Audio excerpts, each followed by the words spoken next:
Good evening and thanks for joining us on Nationwide today. I'm Elizabeth Omori. We begin with the Sudan crisis, but we have cheering news. The Nigerian evacuation team in Sudan received some buses to transport Nigerian students to nearby borders in Egypt before airlifting them to Nigeria. This was sorted by the federal government through NEMA and the Nigerian embassy in Sudan. More buses arrived this morning and stranded students will depart today. The United Nations has again called for an immediate end to fighting in Sudan. UN Secretary General Antonio Guterres made the announcement during a Security Council meeting in New York. Details of this report will come subsequently. Sudan's ousted president, Omar Hassan al-Bashir, who has been in detention, has been flown out of the country to a military hospital in Dubai under police detention. Also, foreigners work to exit that country away from the growing deadly battle between the military and paramilitary. Kola Mohammed tells us more. Former leader of Sudan has been moved from Kobar prison in Sudan, where he has been held, to a hospital outside Sudan for medical attention under tight security. Symptoms connected to complications from high blood pressure and diabetes have been reported as reasons for his transfer to a hospital. Omar Hassan al-Bashir is being held in a military hospital in police custody. The Sudanese army made this known in a statement specifying that Bashir, detained since 2019, following his deposition, and about 30 other members of the dissolved National Congress Party NCP were transferred to the hospital on the recommendation of the medical staff of Kobar prison, where they were being held before fighting broke out between the army and the Rapid Support Forces RSF. This conflict has escalated, prompting countries of the world to arrange safe movement of their citizens out of Sudan, away from the bloody battle. International Criminal Court ICC's arrest warrant, however, remains in place for the former leader of Sudan, wanted for genocide and crimes against humanity, even as Uganda considers a safe asylum for al-Bashir in Kampala. Kola Mohammed, NTA News. Away from the Sudan crisis, 6 newly appointed permanent secretaries have been sworn in to fill existing vacancies in the federal civil service. The swearing-in ceremony performed by President Muhammadu Buhari preceded the weekly meeting of the Federal Executive Council. State House correspondent Adamu Sambo reports.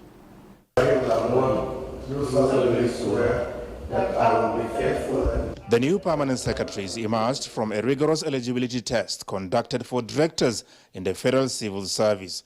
It comprised a written examination, ICT competency exercise, as well as an interactive session with various stakeholders in the public and private sectors of the nation's economy. The new appointees represent states where vacancies existed. They are Mahmoud Adam Kambari from Borno State, Eswambana Nko Asanye, Cross River State, and Ambassador Adamu Ibrahim Lamwa, Gombe State. Others are Yakubu Adam Kofarmata, Kano State, Olufemi Makel Oloruntola, Ogun State, and Filangwa Richard, Taraba State. The swearing-in ceremony, witnessed by spouses and other family members of the new appointees, was devoid of presidential address. The head of the Civil Service of the Federation, Dr. Folashade Yemi Eshong, however, speaks on the expectations of government from the new appointees. It's expected that they will bring their best into the office. It's also expected that they will be diligent, hardworking, and that integrity will be their watchword. I pray that God will give them the grace to do all this. The permanent secretary, spoken to by NTA News, thanked President Muhammadu Buhari for the confidence reposed in them and promised to discharge their responsibilities conscientiously and with high sense of responsibility and patriotism. So we are at the time of transition, and we will make sure that we consolidate on the current government achievements and also buy into the incoming government agenda to assist them to deliver their policies and programs. And this is a huge responsibility vested in us with all the trust and confidence reposed in us. And we pledge and we're going to deliver, inshallah. And it's a new dawn. God willing, we will give the very best to Nigeria and Nigerians. We are going to work hard so that all sectors, wherever one is posted to, we will be able to assist Nigeria to jump back to the position which we came to here as children. No doubt it's a Herculean task. Having come through the ranks in the Federal Civil Service to this point, by the grace of God, I will discharge my duties without fear or favor. I honestly look forward to being able to contribute my best to the development of the nation at a higher level. It's a call to service. As chief administrative as well as accounting officers of the ministries they are assigned to, permanent secretaries are responsible for the efficient, effective, and economical management of such organizations. From the State House, Adamu Sambu, NTA News. And President-elect Bola Tinubu is currently at the Defense House, Abuja. He's been accompanied by his Vice Senator Kashim Shettima, Deputy Senate President Omo Agege, among other dignitaries. The President-elect Tinubu is inspecting the facility ahead of his relocation before the May 29 inauguration. Details of this report will come subsequently. A bit from the Judiciary, the Chief Justice of Nigeria, Justice Olukayode Ariwola, has enjoined judicial officers to key into the new core order of knowledge and competence being championed in the judiciary for effective adjudication of cases. This was while swearing in the substantive President, Customary Court of Appeal for the Federal Capital Territory. Justice Stanley Adekunle Lawal Olabode Arewa reports. I, Lawal Adekunle Stanley, do solemnly swear. That was Justice Stanley Adekunle Lawal taking the oath of office as the substantive President of the Customary Court of Appeal for the Federal Capital Territory. The solemn ceremony was witnessed by his friends, family members, as well as legal minds from across various jurisdictions in the country. Justice Lawal had been in acting capacity since October 2022. The backslapping and pumping of hands over, it was now time for the Chief Justice of Nigeria to proffer words of advice for Justice Lawal. All you need to do is to guard your loins, do the right thing, align your conscience with what is right, and follow the Constitution. The times that we are in are quite perilous, so we must put our utmost best in every task given to us, with a view to moving our nation forward. We must not relent on our past if we are truly desirous of attaining new heights and conquering seemingly difficult situations. It is not the first time, has been there for long. You know all the rules and regulations of this court. So, but it's only we pray for him that God Almighty will guide and protect him throughout this journey. The advice I will give is number one, competence. Number two, continuity. You see, if you are competent, you can go anywhere. You can go any part of the globe and represent Nigeria successfully. Justice Adekunle Lawal is expected to continue with the judicial reforms embarked upon by the National Judicial Council, particularly with respect to resolving disputes on traditional customs and practices in the Federal Capital Territory. Olabode Arewa, NTA News. The Federal High Court sitting in Abuja has dismissed the suit filed by candidates of the All Progressives Congress in the last Adamawa State governorship election, Aishatu Dahiru Hamid Binani. Justice Inyang Eko gave the order at the resumed sitting of the suit in Abuja. During the proceedings, Binani's counsel Mohammed Sharif informed the court about the notice of discontinuance filed by the plaintiff and prayed the court to strike out the suit. She had sought for judicial review of the decision by the Independent National Electoral Commission, INEC, to reverse her earlier announcement as the purported winner of the election as illegally declared by the state's resident electoral commissioner. With the notice of discontinuance of the matter, Justice Inyang Eko dismissed the suit instead of granting the prayer of the plaintiff to strike out the case. And the Ebonyi State Election Petition Tribunal has been directed to relocate to the Federal Capital Territory, Abuja, with immediate effect. Secretary of the Tribunal, Dr. Inyo Henry Sekola, announced this to newsmen in Abakaliki. Chinaza John reports. The Election Petition Tribunal was constituted prior to the 2023 general elections to look into petitions that will arise from the governorship, National Assembly, and State Houses of Assembly elections in Ebonyi State. The tribunal, which normally sits in the area of jurisdiction, will henceforth sit in Abuja. Briefing newsmen on this development, Secretary of the Tribunal, Dr. Henry Sekula, who could not give reason for the relocation, however, stated that it is in keeping with the directive of the President of the Court of Appeal. Eventually come to the wrap-up of packing and relocating back to, in compliance with the present Court of Appeal directives, and limited with explanation as to the question why. According to him, all processes relating to matters before the tribunal will continue at Abuja, as the tribunal office at the Ebonyi State Judiciary headquarters in Abakaliki has been shut down. The Ebonyi State Election Petition Tribunal has so far received over 27 petitions from the governorship, National Assembly, and State Houses of Assembly candidates in the just concluded 2023 general elections. In Abakaliki, Chinasa John, NTA News. Away from the courts, the Federal Inland Revenue Service has extended the VAT filing due date for April 2023 from midnight of 21st of April 2023 to midnight of 30th of April 2023.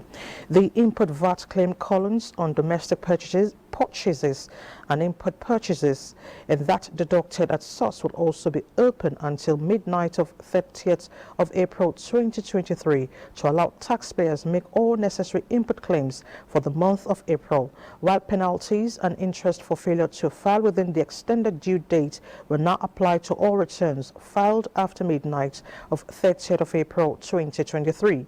Executive Chairman, Federal Inland Revenue Service, in a statement notes that filing due date extension became expedient to enable taxpayers meet the requirements of the newly introduced VAT input claim processes, adding that filing due date extension is only for the month of April 2023. Taxpayers are enjoined to comply. You're watching Nationwide on NTA. Let's pause here and join Hingino in Lagos for more reports. Nice to see you, Hingino. Nice to see you too, Lizzie. For traditional leaders in the country to play a significant role in nation building, recognizing the strong ethos that guide their disposition and synergies with government must be encouraged. This is the submission of leaders and sociologists on the roles of traditional institutions in nation building. Larry Billy has more. Custodians of native traditions and culture of the people, traditional rulers are well positioned to run interface on key issues, including promotion and sometimes implementation of policies of government. Why we think the traditional institutions are so important is because of their proximity to the people. And of course, they are also not only because of their proximity to the people, they are also very accessible. The implication is that every other thing that has to do with development, which also derives from principles of security, because a society cannot develop when it is not secure. Their organic connectivity with the community based on the traditional structure put in place, coupled with the trado-religious ideals the people hold there, gives them a revered position that enables them to mobilize, pinpoint exactly where an activity comes from, monitor and douse tension during explosive situations. Both communities in Lagos State have various characters. And these characters are about 25% of all of us living together here. We know them. We know how to manage them. We were told to respect and value our neighbor the way we are expected to be respected by others. The Hausas, the Igbos, and the Yorubas, we are one. We don't have anywhere to go. To make the traditional leaders more effective and contribute better to nation building, views and narratives that can undermine the position of traditional institutions should be discouraged. why strategic actions backed by legal framework should be in place. In Lagos, Lanre Belayi, NTA News. While many Nigerians look forward to May 29 for the beginning of another political dispensation, similar countdown to the reopening of Eko Bridge at Akwa Ibom end has begun for road users and residents of Lagos State. Adeni Tayo has an update. Since March 23, 2022, when Akwa Ibom Bridge was closed to traffic for major rehabilitation work, commuting between Lagos Island via Eko Bridge to other parts of the state has been hectic despite this type of maneuvers by motorists and commercial motorcyclists to still make use of the bridge. It's so terrible. Sometimes you use legalists to consent and come back. With arcades in tow, Yetunde Sulaiman caught the picture of an unwilling trekker. But she is one of the many who have to endure the long trek daily, either from Ijora or Costain to Akwa Ibom and its environs to eke out a living. She eagerly looks forward to May 29 when, according to contractors working on the project, the bridge will once again be opened to traffic. I'll be so happy that they opened it because of that stress. Very too much of it. They are working and they are not relenting. They are working every now and then. So hopefully before May 29 they will finish up.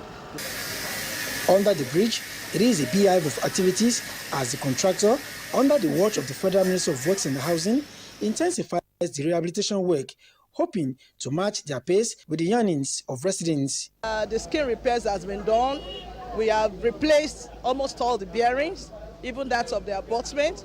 You know, initially this place was covered, we had covered slab, but according to the minister's directive, the slabs were removed. They are strengthening the bridge to accommodate the load that will be coming on top of it. Attention is gradually shifting to the deck of the bridge, where ahead of resurfacing, 4 expansion joints are being worked on, while crash barriers on both sides of the carriageway are being built. In Lagos, Adeni Taiwo, NTA News. Do not forget to follow this news broadcast live on our website at nta.ng/live and on our other social media handles displayed on your screen for updates. Kemi Oshin in Ibadan has more reports on Nationwide after this break. Stay with us. Thanks for staying with us. Just so you know, we will be joining our Ibadan studios later in the course of the bulletin. But let's move on. The Nigerian Monarchs have identified the traditional institution as an age-long system responsible for running of all-inclusive grassroots administration in the pre- and colonial eras. This came to the fore during the NTA's talk show Tuesday Live, where custodians of the people's culture and traditions re-emphasized the constitutional role for effective governance. Abrahman Jibrila reports. Decades ago, society was governed by unconventional laws, and those seated on top of the affairs are the monarchs. This persists until the colonial era emerged. This system that we are operating for now, whether we agree or not, it has failed completely. None of us, not one, would like to send his child to the public school.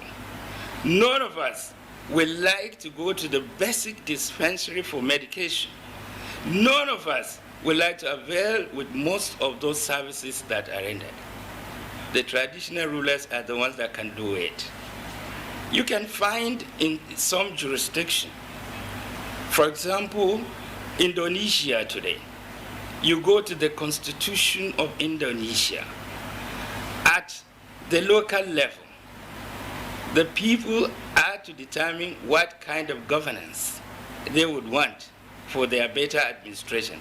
And that's why today in Indonesia, there are local governments that are governed by the traditional rulers, because that is the choice of the people. And others could still go by the means of democracy as it is prescribed. Traditional rulers now are not supported by government the way they should. Most of the traditional rulers are on their own, more or less. They have to play the roles of leaders. They have to fight insecurity in their domains.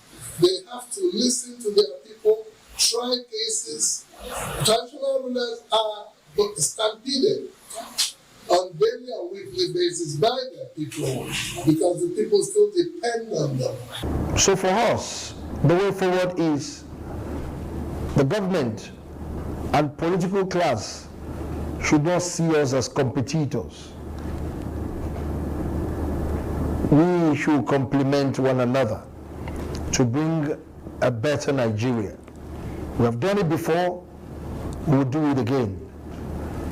All my brother monarchs across the entire country, they've given very positive contribution all along. It's about time for government to start to work with us. Today, these leaders are calling for constitutional roles to assist government in dealing with security threats and other challenges, fighting back the will of progress. We just want some legal instrument that we use to ensure that we are part and parcel of administration of this country, to complement what the governments are doing at all levels, federal, state, and local government. That's what we're asking for. Inshallah, we believe that the next assembly coming will look into it critically and ensure that our roles are being well defined in Nigerian Constitution for us to play it very, very effectively. Where we was before and now, there are a lot of progress. And if we continue to push on that way, one day with our prayers, there will be a very be an administration that will actually pick up to really strengthen us the way we should be and what we should do. That time is coming. And it can only come when we are on the journey of doing what we are doing now. We continue to be talking to our subject. We continue to be protecting government facility in our domain. We can continue to do security networking and report to government. And has been working, for over 900 years, like here in Zaria, for example. So we're hopeful and we're optimistic that one day, at least, the politicians will see reason, to reintroduce, or to find a place, in the constitution of this country, so that at least we can have a system that will complement what the government is doing.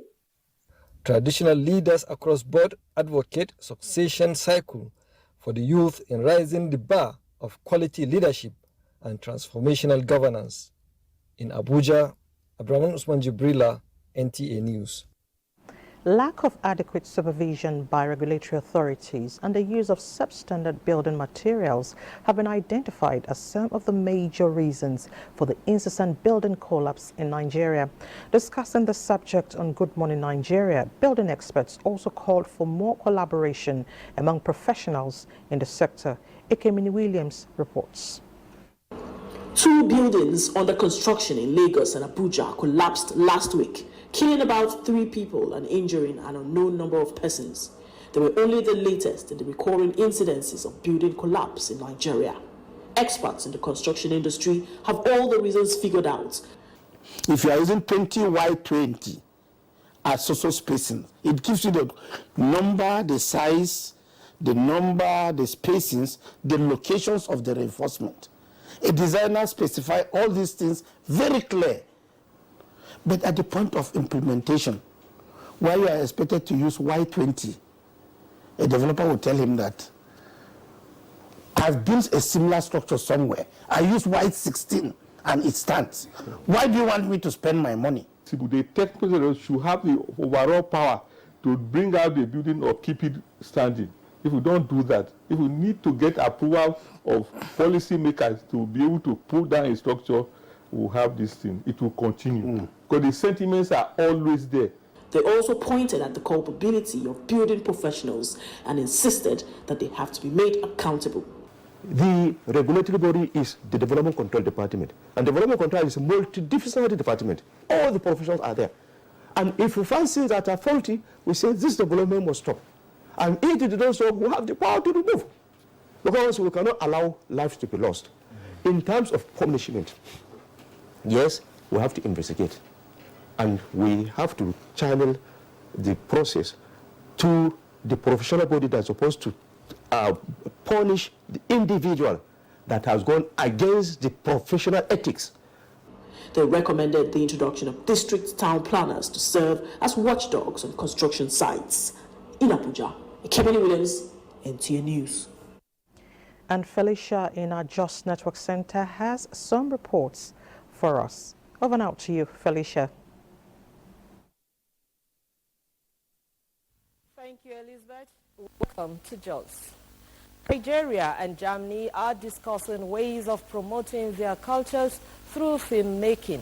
Director General Nigeria Film Corporation, Dr. Chidi Amaduekwe, stated this in Jos while receiving the Director Goethe Institute, Dr. Nadine Segad. The creative industry is a platform that tells the story of many.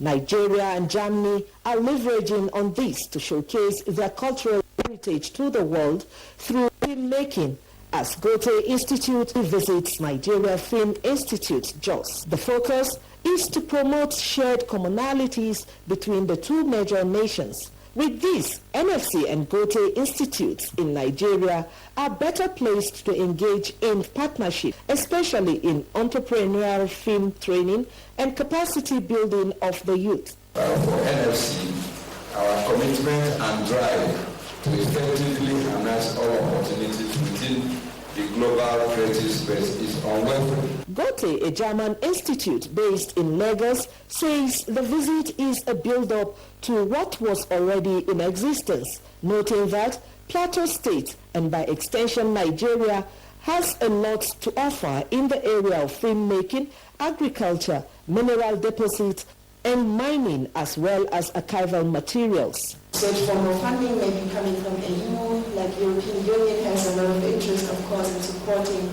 the creative sector on the African continent. So there is the possibility, of course, to find more opportunities there. This endeared them to work with the NFC to come up with projects that will not only tell the story of their rich cultural heritage, but also create job opportunity, especially for the youth. The negative impacts of climate change is compelling architects and environment professionals to engage sustainable options and adopt sustainable resilient measures. Professor Evelyn Lami Ashelo Alukakim of Sustainable Architecture, Building Environment and Climate Change, University of Jos, stated this during the 105 inaugural lecture series. Alisabatu Kai Andrew has more. Professor Evelyn Lami Ashelo, in her lecture on discipline and the interconnectivity of architecture, notes that buildings are responsible for about 50% of energy consumption globally because they emit carbon dioxide, which triggers the causal factor of climate change. Sustainable architecture, she says, seeks to minimize the negative environmental impact of design spaces or buildings by promoting efficiency in all process and moderation in the use of materials, energy and space development. People build without thinking of how does it affect other people? How does it affect the users? You don't put the users in mind. That's why we say we have sick syndrome buildings. We have buildings that when you go in, you are healthy, you come out, you are healthy. So that is the challenge, the main challenge. Simply because people are not sustainable in their thinking and in their creativity. The Vice Chancellor, University of Jos, Professor Ishaya Tanko, represented, described the lecture as rewarding and capable of expanding the university's scope on architecture and innovations. The inaugural lecture series is very, very important, not only to the university community, but also to the nation. The reason is that solutions are always preferred, and these solutions tend to solve problems in societies. In Jos, Alisa Botukai Andrew, NTA News. We'll take another break now. Nationwide continues in Port Harcourt with Jenny after the break.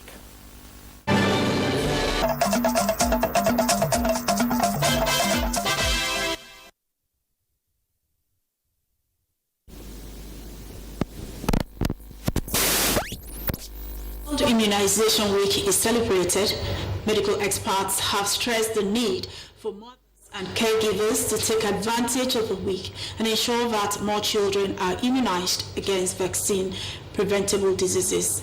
Nkiru Onyejesi reports that the turnout of primary healthcare centers in some parts of Port Harcourt is impressive.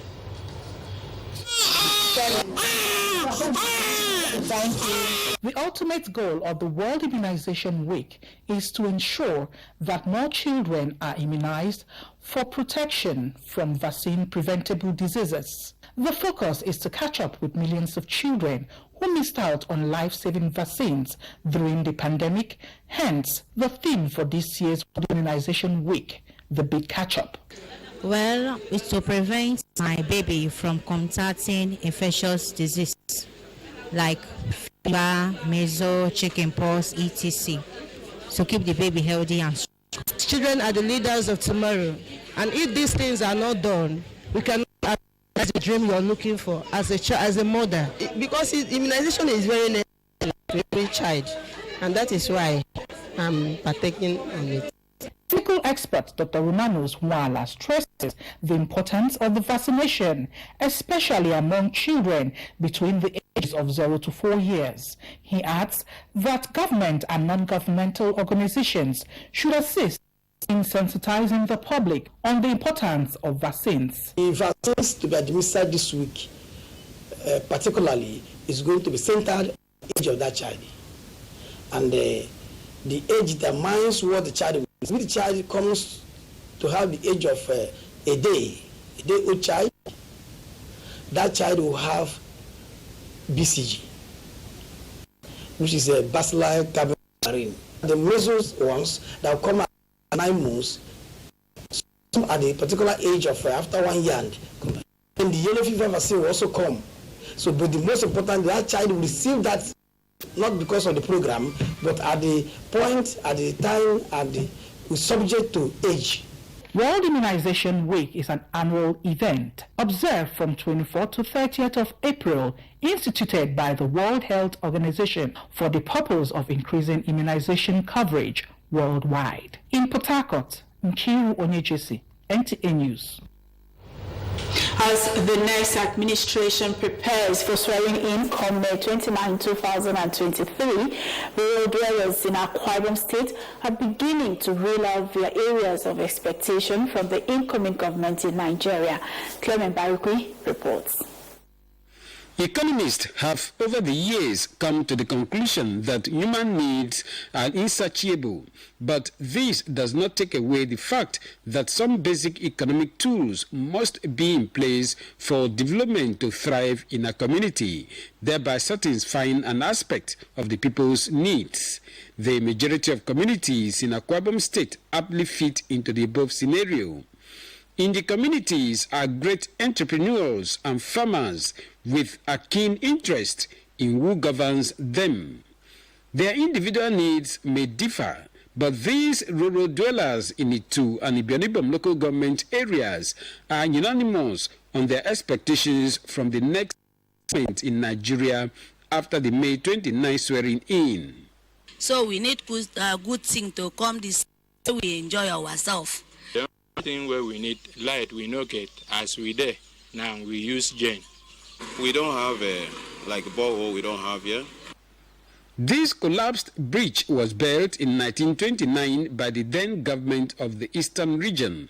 At that time, it provided easy movement of trade between neighboring communities in Akwa Ibom State, ending about a group of villages in Cross River State and by extension Abia and Ebonyi states.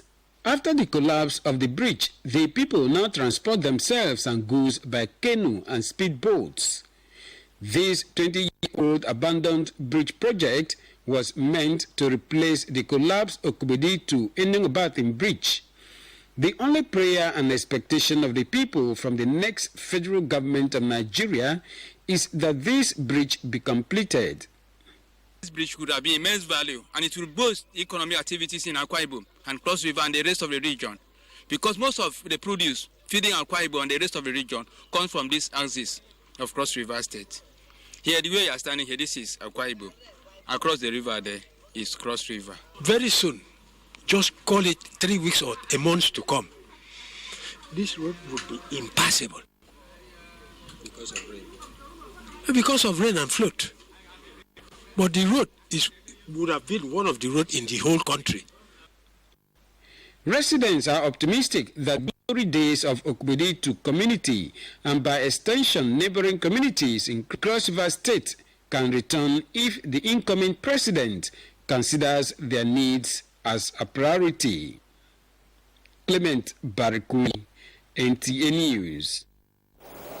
And that's it from Port Harcourt. It's now back to Elizabeth in Abuja. Jenny. The Nigerian Army Wives Association is upscaling support to women and youth in the barracks to further boost troops' morale in the front line. The national president of the association, Salamatu Yaya, stated this during an interactive session with members of the Nigerian Army Soldiers' Wives Association to mark the Easter and Eid al-Fitr celebrations. Hosting them are the Nahoa Model School, Abuja. The Nahoa president promised additional skills acquisition programs and starter packs to women and youth at barracks.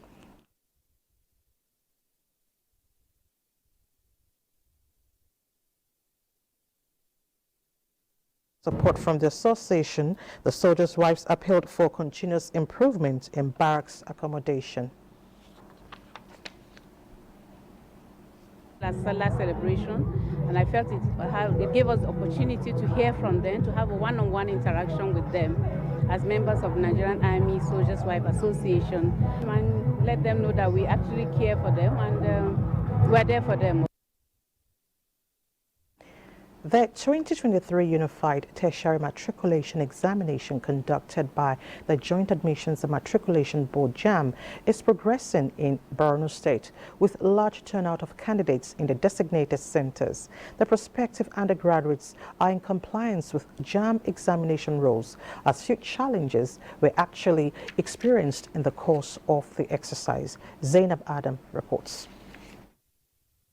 These are some students undergoing biometric verification to ascertain their eligibility for the 2023 UTME JAMB examination taking place peacefully in Maiduguri and Biu towns of Borno State.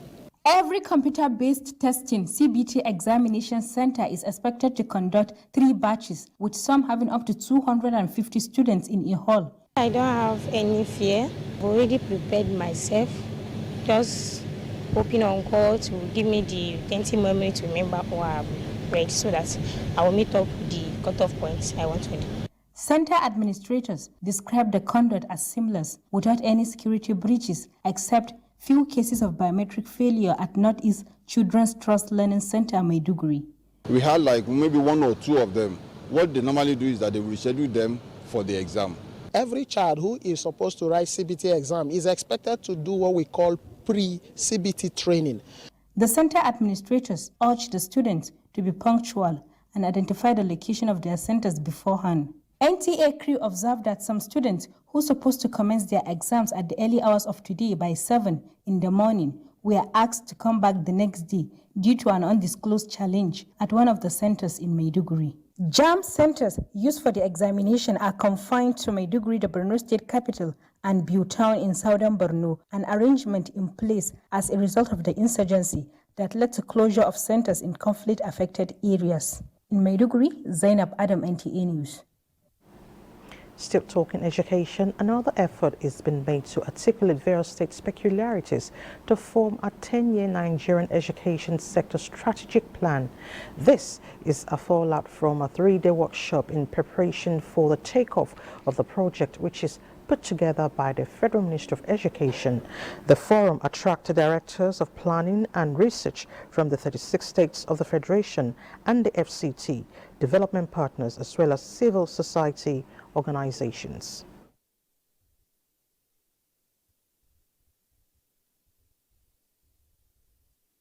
The new goal for government is to achieve education for all by 2050. And it is important to note that having the NESP in place will highlight the responsibilities of the respective players and provide milestones that are globally competitive.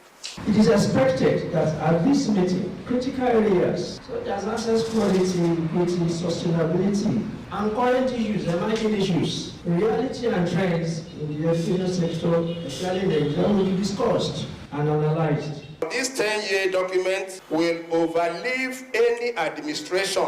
Any administration that comes will look at that document and join it to their own political manifesto. They may have their own agenda, but it will not be far from this document. Is in line with UN and AU Agenda 2030 and 2063, respectively, to encourage member states to develop strategic plan for actualization of the agenda. Talking health now, over the years, administrations in Nigeria have rolled out several intervention programs and policies aimed at eradicating malaria. However, malaria seems to be on the increase despite these interventions. In this report, Fortunate Ozo x-rays their reasons and possible ways of eliminating malaria in Nigeria. It is no longer news that malaria falls within neglected tropical diseases and affects people of all age brackets, especially pregnant women and children under the age of 5. The fact that we keep on keeping our environment dirty makes these mosquitoes to have breeding places to proliferate and eventually still give us this malaria. Procurement of long-lasting insecticidal mosquito nets, anti-malarial drugs and test kits are all parts of interventions by government to tackle malaria. The 2015 National Malaria Indicator Survey, Ebonyi State was at 30% prevalence rates. Okay. But in the 2021 National Malaria Indicator Survey, Ebonyi State have gone down by 4% and we are now at 26%. So what this thing means is an achievement. You should start the action first. With the invention of the R21 malaria vaccine, which happens to be the first vaccine that meets the World Health Organization's goal of a malaria vaccine with at least 75% efficacy, and which Nigeria is the second country to approve, it is expected that malaria will be a thing of the past in the country in no distant time. In Abakaliki, Fortunate Ozo, NTA News.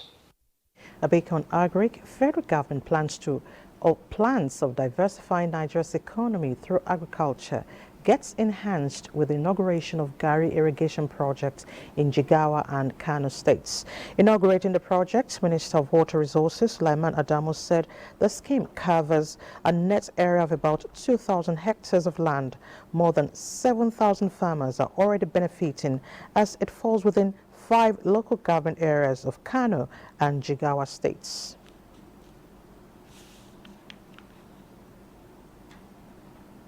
This is the full complement of this project.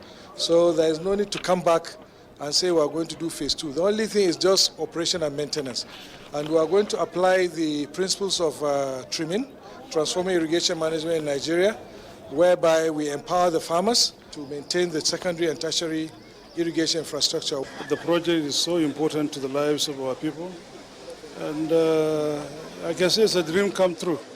It's something we started about 27 years ago, went through a lot of difficulties, and by the special grace of God, we're able to complete it today, commission it, and hope that the farmers will make a very good use of it. This project also enables the gender participation. This means the women, the youth, and the children are actively involved. The Gari irrigation scheme has the capacity to drive an all-year-round farming, provide job opportunities to more than 200,000 people, and ensure food security in the country. President-elect Asiwaju Bola Ahmed Tinubu expresses sorrow over the passing of his long-term political associate and elder statesman, Malam Musa Gwadabe. The president-elect in a statement described Gwadabe's loss as sorrowful and irreparable, a principled politician who believed in politics of ideology. He prayed for the soul of the late politician and expressed his condolences to the Gwadabe family, the people and government of Kano State over the loss. Gwadabe, a former Minister of Labour and Productivity and one-time Secretary to the government of Kano State, passed at the age of 87 in Kano. The President-elect Bola Ahmed Tinubu has heaped praises on prominent lawyer Chief Olajide Oyewole, who died recently at 92, saying he made useful contributions to Nigeria and the legal profession. In a statement by the office of the President-elect signed by Tunde Rahman, Asiwaju Tinubu notes that Oyewole was a notable corporate lawyer and successful businessman who held many important positions in blue-chip companies including DHL, Barrow Oil Services, and Bolus Enterprises. The President-elect, while commiserating with his family, including his son-in-law, said Chief Oyewole will be greatly missed. And next is Sports Update with Ayodeji Makinde.